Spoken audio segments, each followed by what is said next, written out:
고린도전서 11장 23절에서 29절 말씀입니다.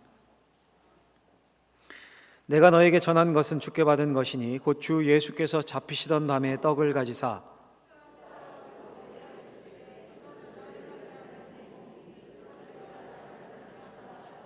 식후에 또한 그와 같이 잔을 가지시고 이르시되 이 잔은 내 피로 세운 새 언약이니 이것을 행하여 마실 때마다 나를 기념하라 하셨으니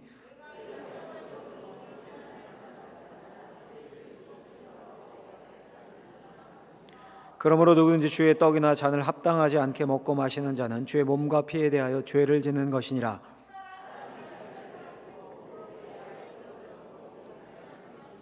주의 몸을 같이 읽습니다.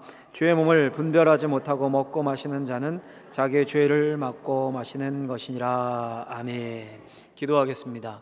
하나님 아버지, 우리가 거룩한 성찬을 드리며 오늘 성찬 예배로 드립니다. 말씀과 보이는 말씀인 성찬이 이루어질 때 주의 영이 우리와 함께 하셔서 하나님의 그 사랑을 깨달아 아는 시간 되게 하여 주옵소서. 사탄 마귀 틈타지 못하게 성령께서 보호해 주실 줄 믿으며 예수님의 이름으로 기도하옵나이다. 아멘. 오늘은 성찬의 의미와 성찬에 참여하는 자세라는 제목으로 하나님의 말씀을 전하고자 합니다. 여러분 유대교 아시죠? 유대교에 한 유명한 랍비가 있었습니다. 랍비가 집에서 고양이를 길렀습니다. 예배를 집전하는데 이 고양이를 이렇게 맡길 데가 없는 겁니다. 개는 애견인이라고 하잖아요. 고양이는 뭐라고 합니까? 애묘인이라고 합니까? 하여간 고양이를 많이 사랑했거든요, 이 랍비가. 그래서 혼자 집에 두고 예배를 인도하러 오면 늘 이 마음에 걸리는 겁니다. 집중도 안 되고. 그래서 고민하다가 랍비가 고양이를 데리고 회당, 우리로 하면 예배당이죠, 회당에 왔습니다. 그리고 고양이를 그 회당 뒤에 메어놓고, 예배당 뒤에 메어놓고 예배를 드렸습니다. 돌아다니면 안 되니까요. 랍비 마음이 편한 겁니다. 마음이 편하니까 예배 집전도 잘 됐습니다. 말씀도 은혜롭고 분위기도 좋았습니다. 그 자리에 이제 참석했던 랍비의 제자들과 회중들이 생각을 한 겁니다. 저 고양이가 뭔가 영험한 존재인가 보다.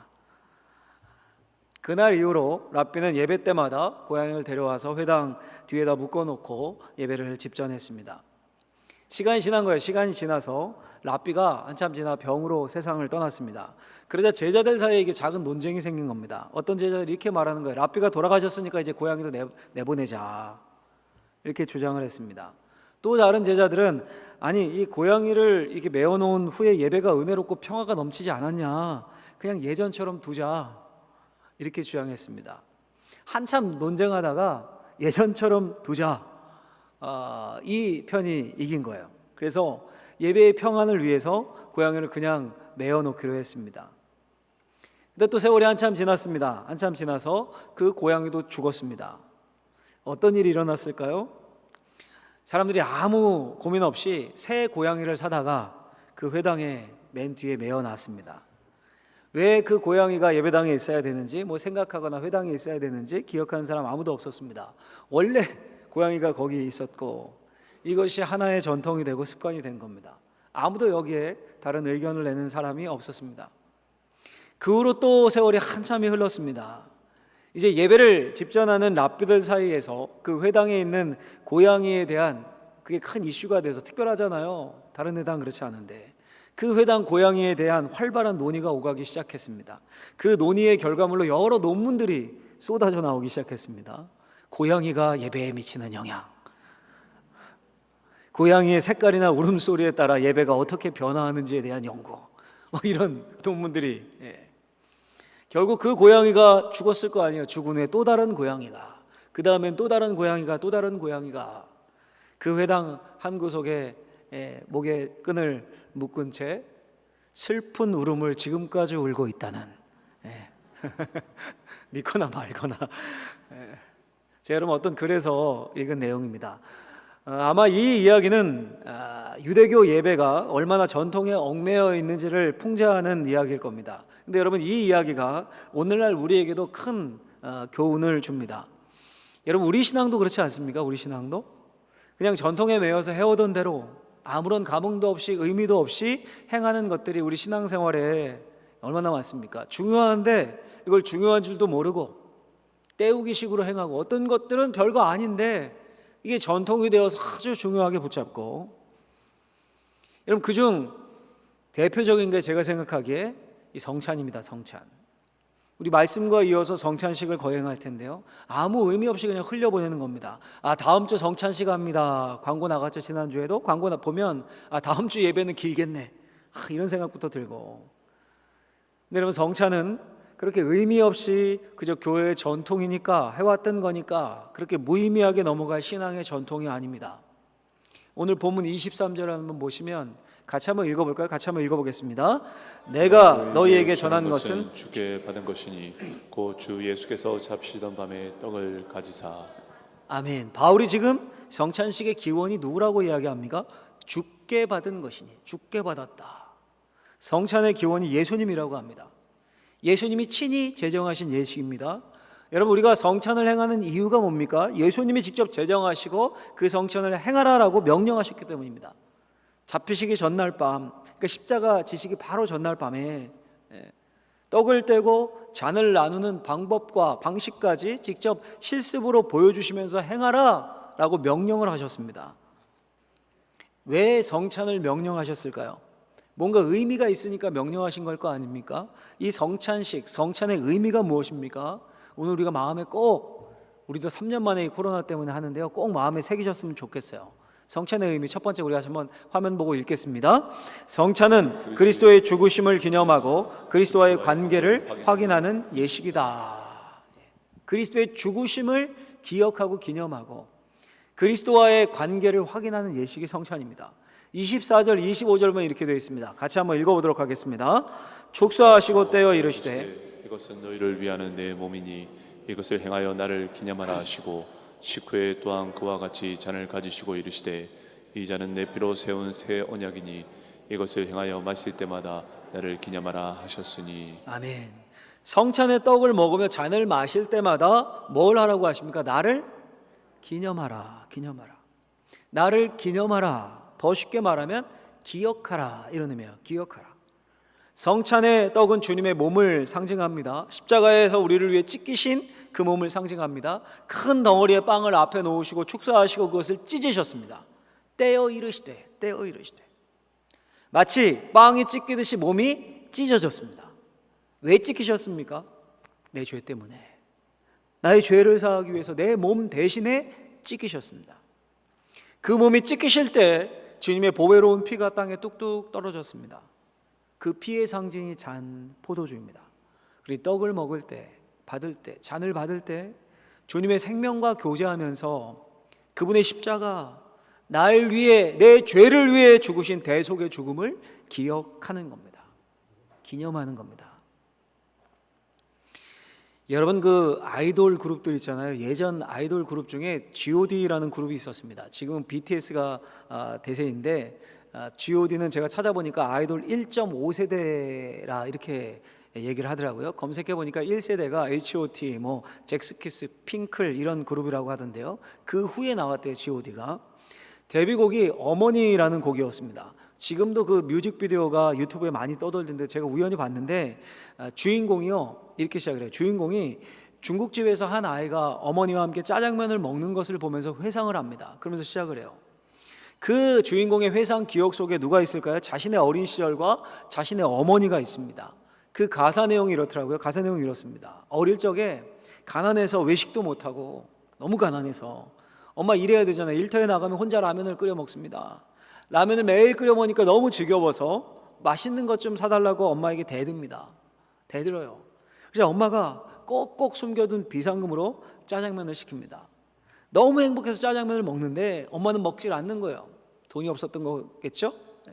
그러면서 하는 말이 이렇게 말하는 겁니다. 난 짜장면이 싫다. 난 짜장면 싫어한다. 가사에 이렇게 되어 있습니다. 가사를 제가 따왔는데, 어머니는 짜장면이 싫다고 하셨어. 어머니는 짜장면이 싫다고 하셨어. 그러니 짜장면만 보면 누가 생각나는 거예요? 어머니가 생각나는 거예요. 비상금으로 자신에게 짜장면 사주시고 먹고 싶지만 짜장면이 싫다라고 하시던 그 어머니 때문에 이것이 기억하는 것, 기념하는 것입니다. 여러분, 왜 예수님이 떡과 포도주라는 음식을 상징으로 해서 십자가의 주님을 죽음을 기억하고 기념하라고 하셨을까요? 그 음식의 식탁이 오감을 동원한 기억의 총체이기 때문입니다. 여러분, 저는요 지금도 시금치 먹고 두릅나물 먹고 그럴 때면 아버지가 기억이 나요. 아직 살아계시지만 기억이 나요. 왜요? 그런 나물을 아주 좋아하시거든요. 어릴 적 밥상에 자주 오르고 그런 나물만 오르면 비벼서 한 그릇씩 다 많이 안 드시는데 많이 드시던 게 떠오르고, 초콜릿을 먹고 마른 오징어를 먹으면 어머니가 생각이 나고 기억을 해요. 왜냐하면 초콜릿 마른 오징어를 좋아하시기 때문이에요. 여러분, 우리가 거룩한 식사인 성찬을 무감각하게 그냥 막 흘러가는 것으로 그냥 어쩌다 매년 하는 때 되면 하는 거 이렇게 돼도 되는 겁니까? 아닙니다. 절대 그래서는 안 됩니다.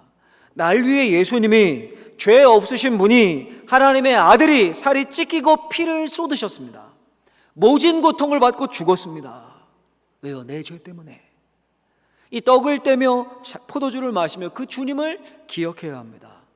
여러분, 그리고 우리의 기억은 단순한 기억으로 끝나지 않습니다.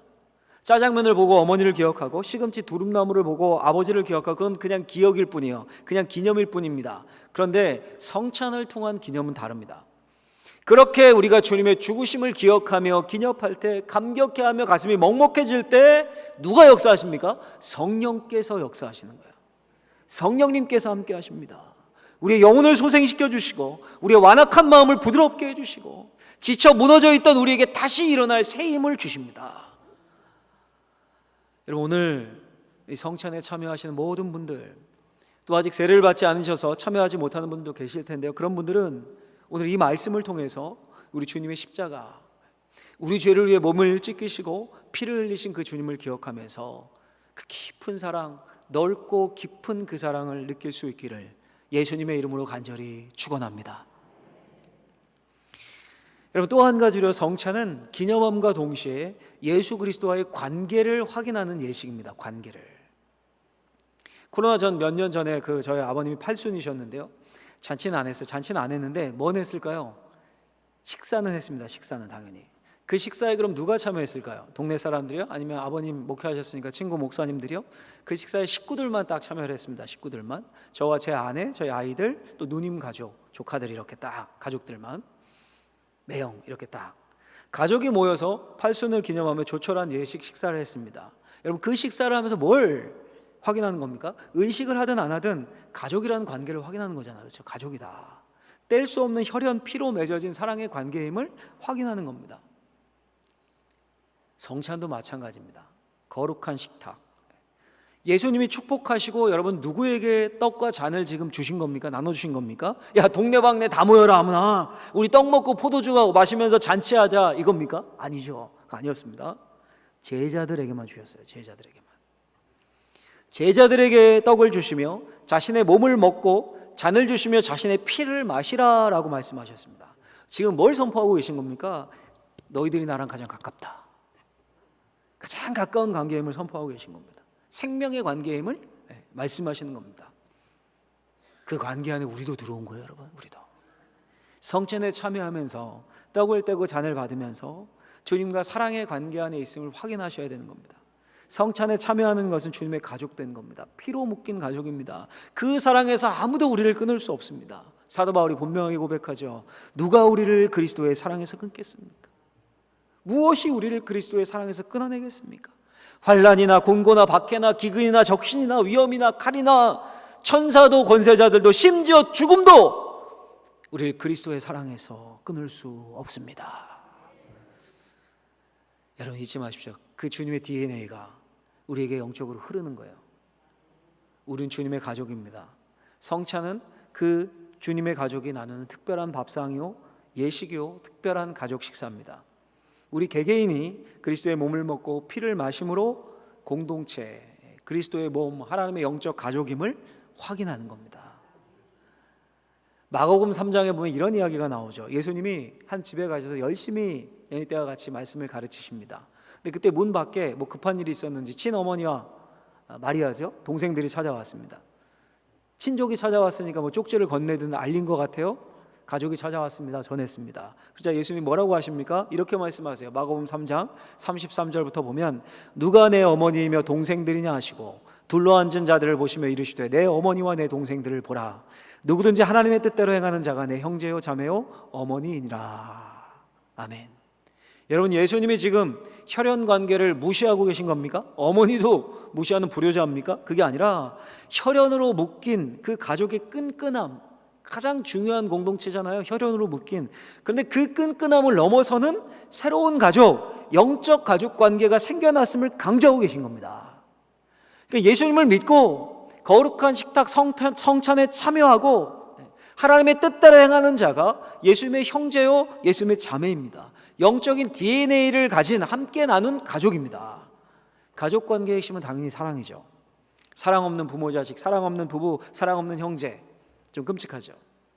여러분, 오늘날 우리 예수를 주로 고백하는 세례를 받은 예수님의 사람이 된 우리가 바로 성찬이라는 특별한 식탁에 둘러앉은 가족인 겁니다. 그리고 가만 생각해 보세요. 아우, 가족? 무슨 우리가 가족이야. 그런데 가만 보면 교회는 정말 가족입니다. 가족이 하는 일을 다 해요. 결혼식도 가고요, 장례식도 가고요, 입원해도 가고, 낙심해도 찾아가고, 봄 왔다고 꽃 구경 가고요, 가을이라고 단풍 여행 가고요, 함께 간다고 또 좋아하고요, 주말마다 주일마다 같이 밥을 먹고요. 코로나 전에 다 같이 밥 먹었죠. 실내에서 이제 마스크 착용 이거 하는 거 풀리면 또 먹겠죠. 따로 만나고요, 만나서 기도 제목 나누고 함께 기도하고, 우리 젊은 세대들, 젊은 분들은 저 유아실에서 막 육아 정보 교환하고요. 실제 여러분 친형제들과 그렇게 하십니까? 저는 그렇게까지 못하거든요. 멀리 있기도 하고, 물론 멀리 있기도 하고. 그 교회 공동체는 새로운 가족이에요. 그 가족의 중심은 당연히 예수님입니다. 성찬은 가족들에게 베풀어진 특별한 사랑의 식탁입니다. 거룩한 식탁.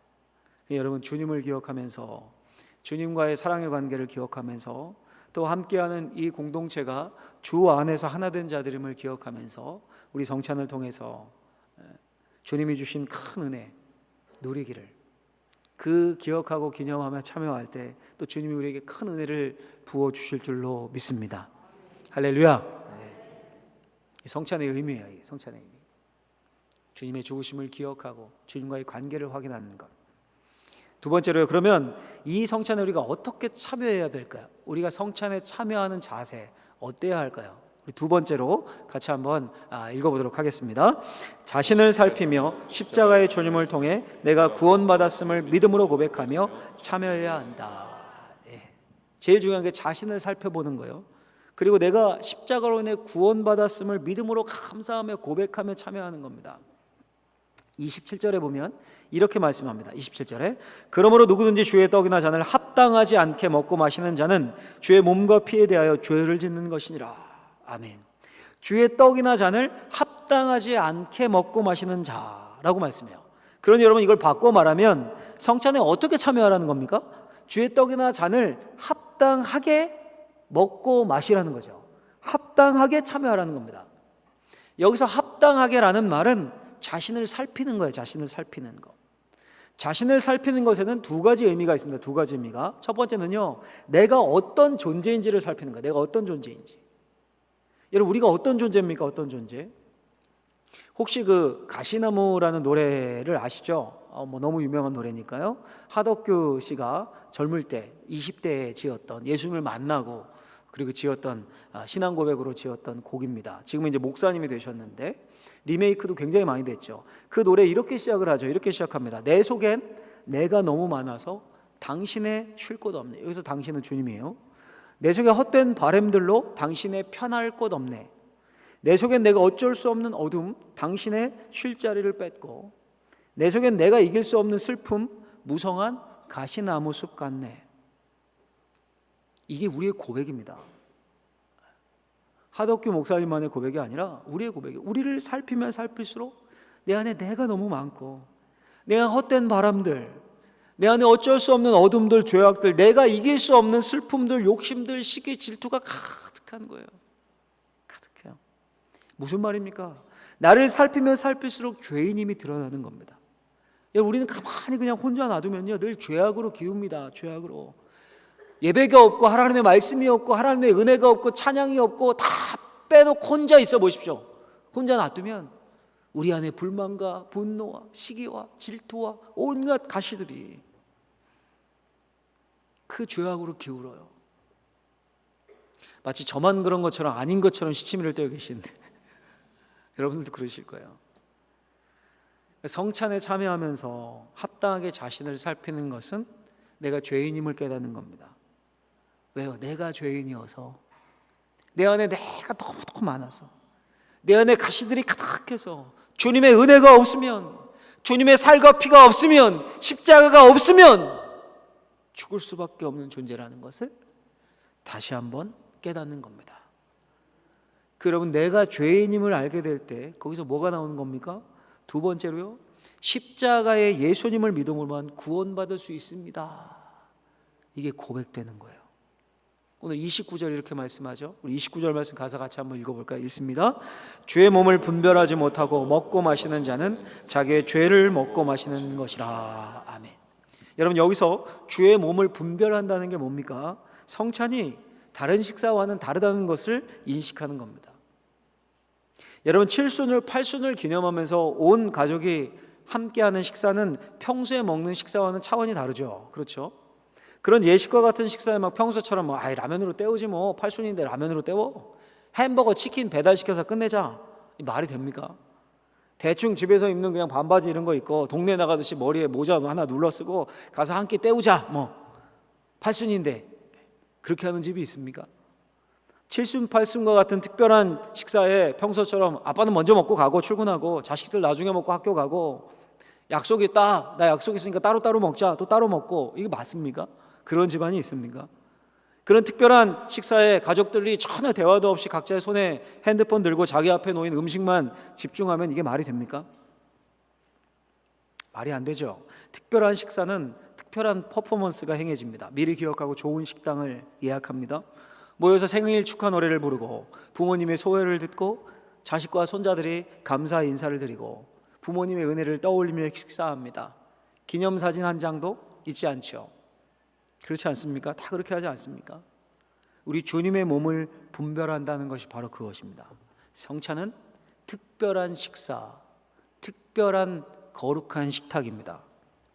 여러분, 제자들이 평생 수많은 유월절 만찬을 나눴습니다. 유월절이면 늘 만찬을 했거든요. 그런데 주님이 잡히시기 전날 밤 특별한 만찬을 나눴습니다.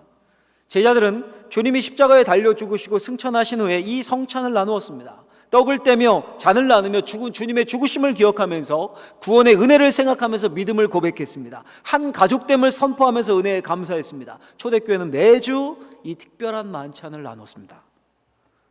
근데 여러분, 우리가 이 성찬을 1년에 한 번 한두 번 하는 예배 시간만 잡아먹는 지루한 예식이다, 아이고 아직 코로나도 완전히 안 끝났는데 이거 꼭 해야 되는 건가, 혹시 그렇게 생각하신다면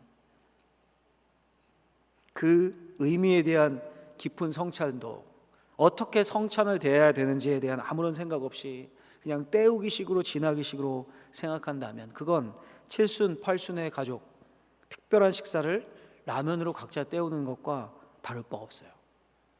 그러면 7순 8순 맞이한 부모님이 마음이 어떠시겠습니까? 이 성찬을 그냥 흘러보내면 우리 주님이 직접 명령하셨는데 아무런 감각 없이 그냥 때우기로 우리가 흘려보내면 우리 주님의 마음이 어떠시겠습니까? 여러분, 오늘 이 말씀 후에 바로 이어서 성찬 예식을 행합니다. 잊지 마십시오. 성찬은 주님이 친히 제정해 주신 특별한 만찬입니다. 세례와 함께 주님이 명령하신 유일한 예식입니다. 우리 자신을 살피면서, 자신을 돌아보시면서 떡을 받고 기도하시면서, 잔을 받고 기도하시면서 우리의 죄인됨을 깊이 인식하고, 십자가의 주님이 나는 정말 필요합니다. 주님의 살이 찢기고 주님이 피를 흘리셔서 내가 구원을 받았습니다. 내가 이 자리에 앉아 있습니다. 그리고 지금도 그 주님의 은혜가 필요합니다. 이 어두운 세상 가운데 나 자신을 지킬 힘이, 우리 자녀들을 지킬 힘이 주님의 십자가밖에 없음을 고백합니다. 내가 떡을 떼고 잔을 받을 때 그 구원의 감격이 넘치게 하시고, 내가 주의 십자가의 감격으로 인해서 내 마음이 완악해지고 굳어지지 않게 하시고 늘 부드럽게 하시고 주님의 임재가 내 심령 가운데 있게 하여 주옵소서. 이 마음으로 믿음으로 고백하며 떡을 나누시고 잔을 나눌 수 있게 되길 바랍니다. 그때 성령께서 우리 영혼 가운데 예수 그리스도의 십자가의 보혈의 능력과 그 예수 그리스도 안에 있는 풍성한 생명을 공급하시고 이 세상에서 맛보는 말초적인 쾌락이 아니라 세상이 줄 수 없는 기쁨, 세상에서 누릴 수 없는 평안, 넘치는 은혜가, 주의 임재가 우리 가운데 있을 줄로 믿습니다. 그런 특별한 거룩한 식탁 성찬이 되시기를 예수님의 이름으로 간절히 축원합니다. 기도하겠습니다. 하나님, 주의 말씀을 받았습니다. 들었습니다. 이제 보이는 말씀인 성찬을 시행하려고 합니다. 하나님, 주의 거룩한 영인 성령께서 우리의 마음을 살피게 하시고 십자가와 부활의 복음, 그 구원의 감격이, 그 감사가 우리 안에 넘치는 시간이 되게 하여 주옵소서. 예수님의 이름으로 기도하옵나이다. 아멘.